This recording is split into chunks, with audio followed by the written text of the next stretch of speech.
Hello everyone, it's Jamarl Thomas. Welcome to the Progressive Soapbox.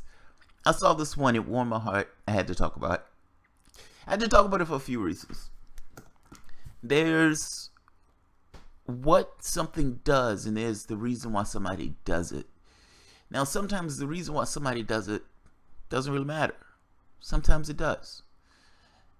At the very least, the reason that somebody does something gives context into what they're doing. It gives context into them, and it gives context into the environment that that person is working in, and for the most part, that we're all working in. Cory Booker. I haven't talked about Cory Booker in a very long time, and usually when I'm talking about him, it's in scathing terms. Cory Booker has done something good. I'm going to put a point on the board for Cory Booker. Cory Booker is pushing legislation to legalize pot. And he's doing so in a way that will be the most far-reaching legislation in this regard, trying to knuckle states into also decriminalizing pot, essentially making pot legal across the country. Now, the bill itself, of course, is not going to go anywhere under the Trump administration, but the key point of it is it's taking off of Schedule 1, meaning pot is not synonymous with heroin and not synonymous with cocaine, which is the way the federal government looks at it right now. It's insane. It's absolutely insane. So Emma Vigeland did a really good job on this on TYT, explaining the law itself and explaining the far-reaching consequences of the law and the intent. She goes further, which I'll talk about later, but let's talk about the law first. U.S. Senator Cory Booker today introduced a landmark bill to reverse decades of failed drug policy that has disproportionately impacted communities of color. Booker announced the bill earlier today on Facebook Live. Now, what he means by disproportionate is African Americans smoke pot pretty much the same as everybody else, meaning the numbers. And yet, we're locked up almost 4 times more than any other demographic. That's pretty amazing. That's pretty amazing.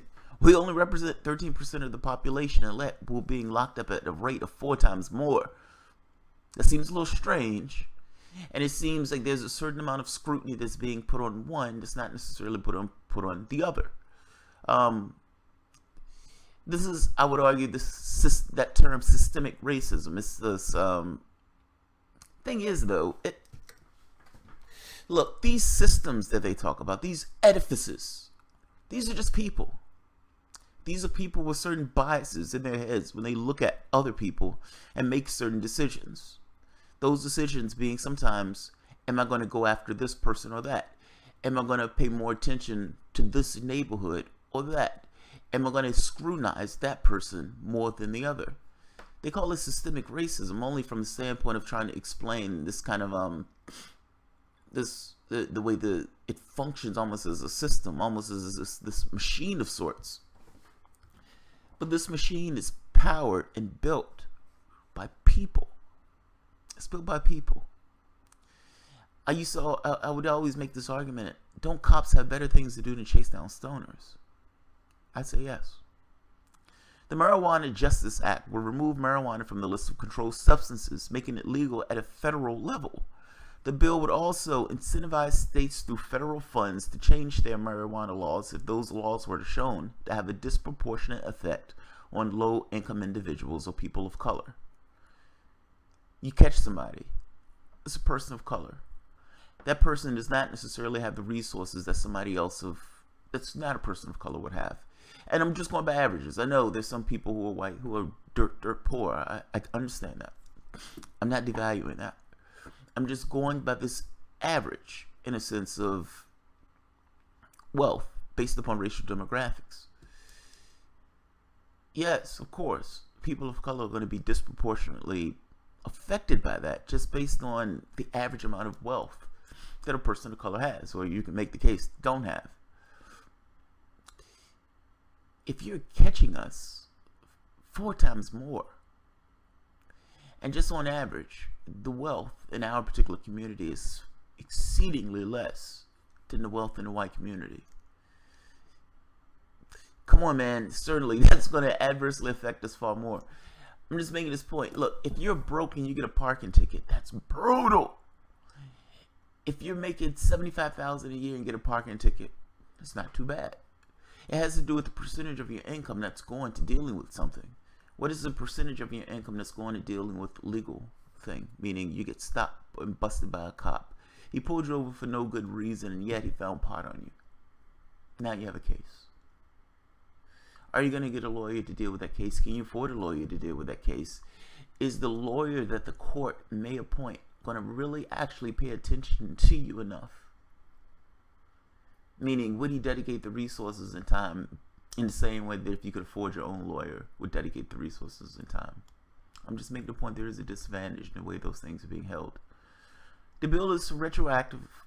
The bill is retroactive and would apply to those serving time behind bars for marijuana-related offenses, providing for the judge's review of marijuana sentences. Our country's drug laws are badly broken and need to be fixed, Booker said. They don't make our communities any safer. Instead, they divert critical resources from fighting violent crimes, tear families apart, and fairly impact low-income communities and communities of color, and waste billions of taxpayers' dollars each year. And Cory Booker would be absolutely, completely, factually correct. You're not going to hear me say it often. Cory Booker is perfectly right here. Let's go to the second part of what I mentioned now. Why he's doing it. Is this out the kindness of Cory Booker's heart? Is Cory Booker having a come to Jesus moment all of a sudden? Did Cory Booker just get out of bed one morning and say, you know what?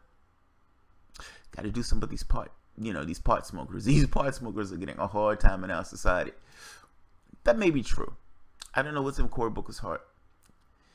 I do know that Cory Booker was, let's say, not necessarily on board with Bernie Sanders' drug program, meaning pulling those drugs from overseas.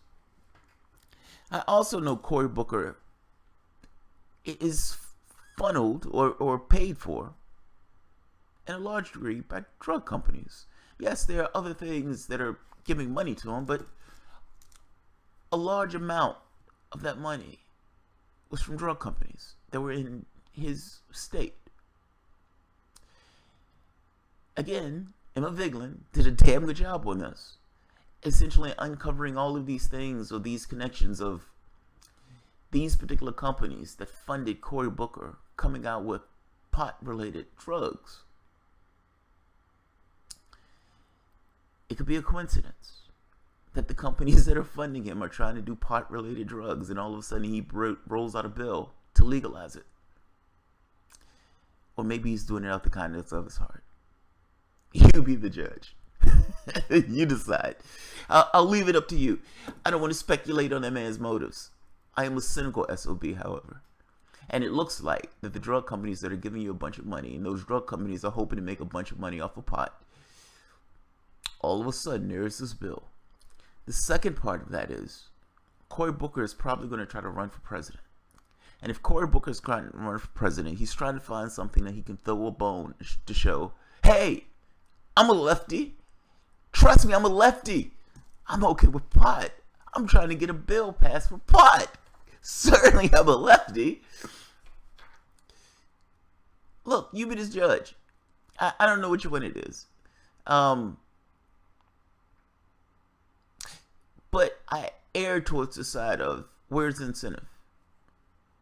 I think the incentive is these guys are paying him a particular amount of money. Drug companies. He has them in his state.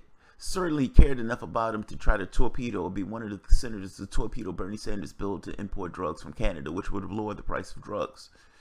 If those companies are trying to do marijuana-related products, which they are, and all of a sudden he's rolling out a bill to legalize pot, which he is,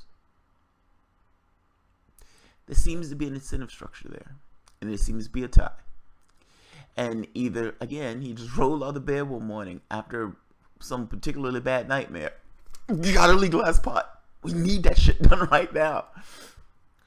Or it might have just been a conversation of, hey, we have patents. We're trying to get shit done in these areas. I think we should legalize pot.